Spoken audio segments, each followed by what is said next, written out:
ولو أن قرآنا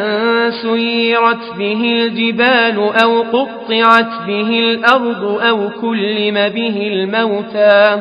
بل لله الأمر جميعا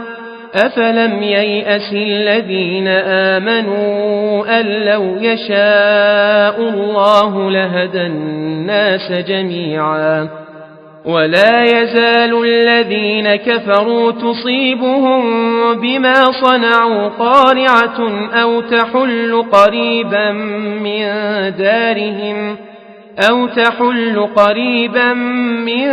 دارهم حتى يأتي وعد الله إن الله لا يخلف الميعاد